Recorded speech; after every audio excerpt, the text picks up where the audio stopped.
One of the things that we do at the restaurant, you probably know this, is everything that we serve our guests, we actually prepare ourselves. And so we're baking bread every morning. We, if you're going to buy our veggie burger, for instance, we make the patty, we make the cheese, we make the mustard, we make the ketchup. We not only make the bread, we grind the flour to make the bread. So everything's as fresh and wholesome as we can possibly get it.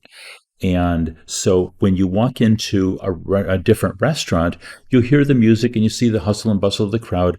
But you know what? You probably won't smell the food.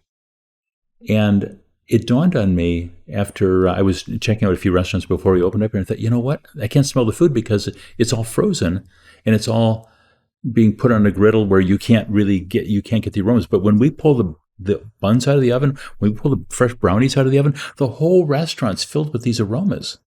And you can always smell the garlic cooking or whatever. It's just a different experience for people. And again, getting back to something I said earlier, I think it builds trust. You can feel like that's authentic food that aroma is. So that's that part. As far as the community, there's so many people in Phoenix and all over the world, actually. They're doing so many wonderful things. So I met a woman who she blends her own organic teas. And she wants to put her teas on the shelves. So she's from Phoenix, and her teas are all 100% organic, and she hand harvests some of her food, some of her herbs, etc. And they're fabulous formulations. And so I think a different business might look at this and say, well, the price point just isn't there. It's not going to work for me. I'm sorry, but go somewhere else. But that individual is somebody that I want to see prosper almost more than anyone else. The fact that she's a single person and blending her own blends there, and they're fabulous, by the way, just amazing teas. And so we put her teas on the shelves. And there's another woman here in Mesa that's got a beautiful tincture business. And she goes out to the desert and hand harvests a lot of her own products. And so her products are on her shelves. And we have another woman, she comes in, and just such a beautiful woman, and she's very, very humble, and she's very quiet, and she's very demure.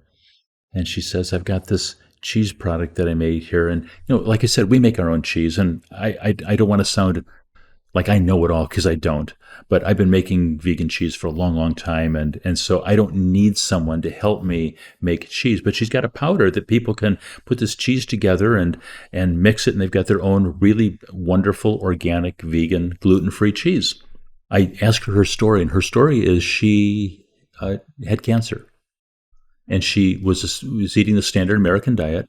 And with the vegan diet, she cured her cancer. So she became gung-ho about veganism and wants to share her veganism with other people. So she sells her cheese so that she can have the wherewithal to assist other people, especially women of color, that have got serious health issues, so that she can help them. Now, am I going to help that person at all? Absolutely. Now, is this good for my bottom line? I don't know. I haven't really done the work, so I can't say that it is or isn't. But by assisting this person to be vibrant and to be financially healthy in our community, I don't know what's going to happen with that, but I guarantee she's going to do some good. And so we can help her do good. And when other people hear these stories and I tell them, they say, where is it? I want to buy a package of that. And see, we all want to assist others that are doing good things. It's our human nature. But when we go to the box stores, where is that? It's all got the same packaging from the same 4 or 5 companies with the same kind of logos and the same ideals. And there's nothing wrong with that. It's just that it's not really benefiting directly our community as powerfully as working with these individual people. The chai tea. That's another thing that we're just starting to carry. It's just a beautiful thing. We've got somebody who's doing so many wonderful things. Now, she's not local, but that's another example of what we can do. When we buy locally from organic farmers, we can help out the local economy, because those local farmers don't hire people from Indonesia or China to pick their food. They hire people that live here in Phoenix to pick their food.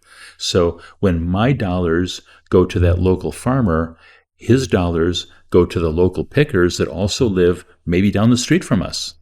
And they're also spending their money in the local community here. So there's power in that. I don't have to talk about that because we all know that there's power there. So it's nice to be able to support those local individuals that are doing great things in the community that are also in line with what we do. And we have really strict criteria. Many people come to us and I can't serve their product because we're 100% organic, we're 100% gluten-free, we're 100% soy-free, and we're 100% vegan. And so there aren't many products that are like that. I found one person at the local vegan meetup who meets all that criteria, and she has a company called Earth Sugar, and her products are amazing.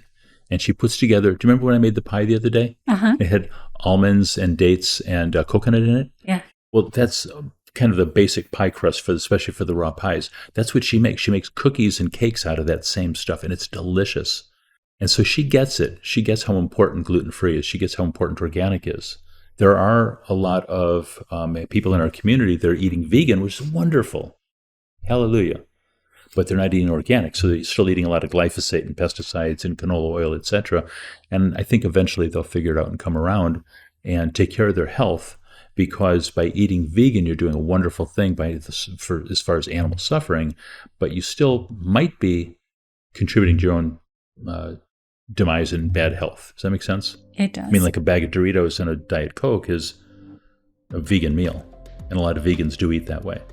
But it's not healthy for us, and we all know that. So healthy, vital food, real food is valuable. It's very important.